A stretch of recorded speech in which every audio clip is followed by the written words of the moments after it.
Hi, good evening all of you. Myself Abdul Salam. I did MCA in Srinivas College, Mangalore. Presently I am working as a software engineer in their system, India. Okay guys, now I am going to discuss about object-oriented programming concepts or OOP concepts. It is necessary to understand the concepts of OOPs. OOPs concepts includes objects, classes, data encapsulation and abstraction, inheritance, polymorphism, dynamic binding and message passing. Okay guys, now we can discuss one by one. Now I am going to discuss about objects. Objects are the basic runtime entity. The object may represent a place or a person or a bank, anything that handles data.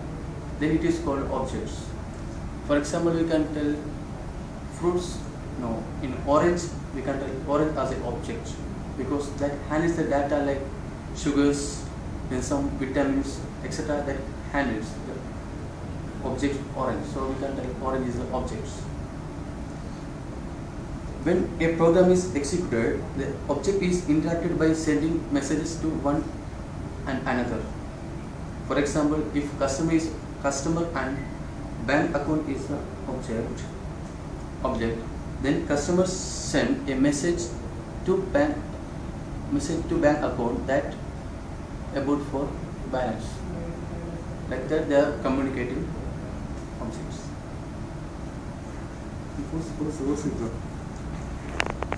Next I am going to discuss about classes. We just mentioned that the entire set object handles the data and code to manipulate the data. So the entire set of data and code of an object can be made a user-defined data type called class. Class is nothing but a user-defined data type which contains methods and data. We can create any number of objects belonging to that class. Example, suppose if we created a fruit as a class, then we can create number of objects like orange, apple, mango, etc. belonging to the class fruits. So by using that object we can access the method of the class.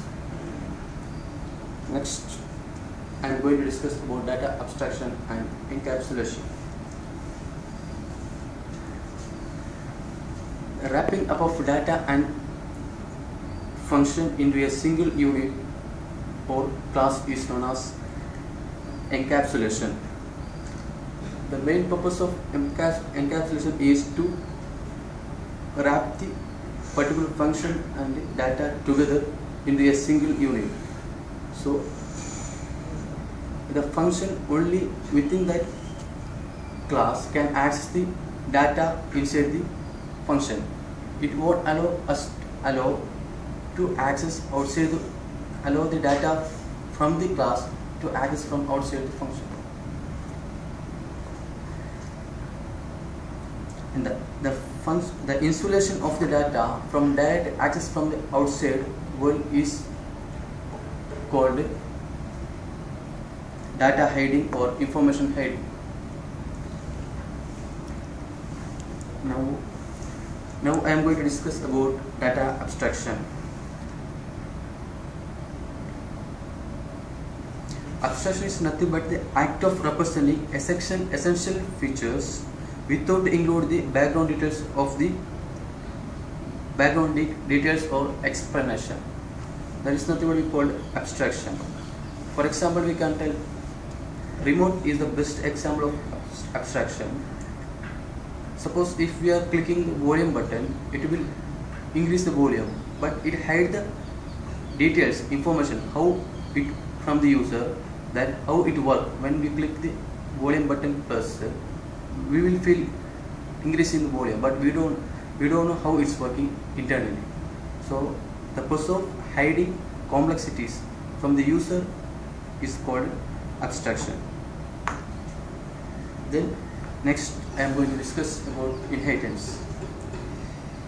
Inheritance is the process by which object of one class acquire the properties of object of another class. So inheritance use the idea of the reusable. Inheritance help us to reuse the same methods again and again.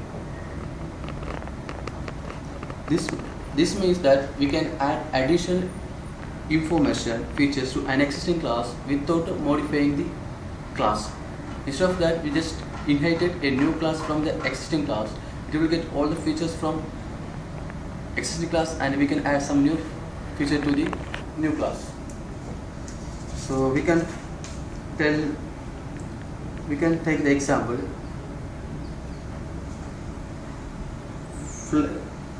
crow. Crow is the one class. It inherits from the class flying bird. It also inherits from the class bird. So it has all the properties of birds and properties of flying birds, and it has its own properties of crow. So this is one of the best example of inheritance. You can next polymorphism. Polymorphism is the another important object-oriented programming concept. Polymorphism is a Greek term. It means that ability to take more than one form. Polymorphism is nothing but an operation may exhibit different behavior in different situations. The behavior depends upon the types of data used in the operation. So the best example of polymorphism is, suppose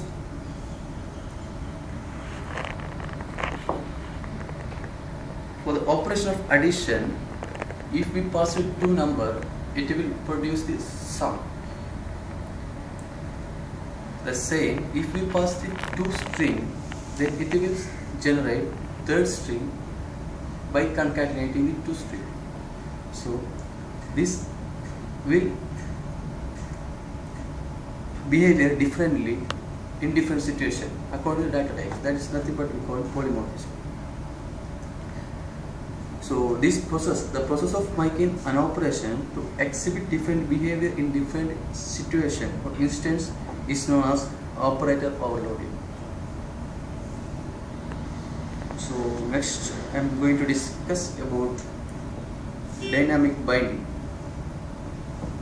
Dynamic binding means linking the procedure call to the code in execution time. That is called dynamic binding.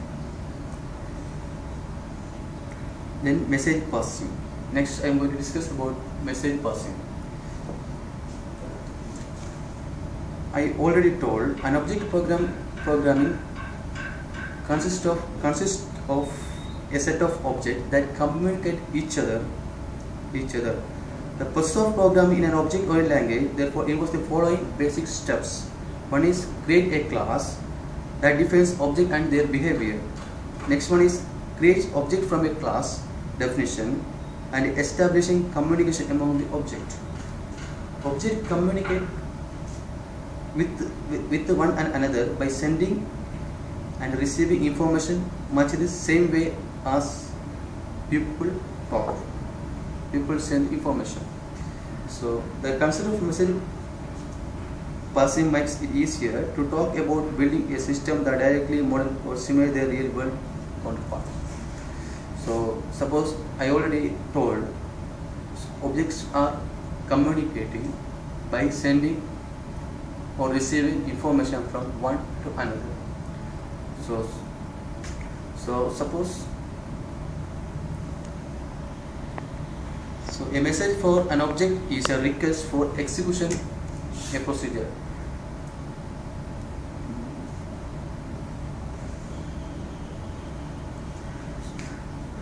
That's all, my dear friends. Now I taught you like concepts of object-oriented programming. Now we discussed about objects, classes, and data extraction, encapsulation, inheritance, polymorphism, dynamic binding, and message passing. These are the some very important features of the object-oriented programming concept. This is mostly using in C++, C#, and Java. Thank you very much.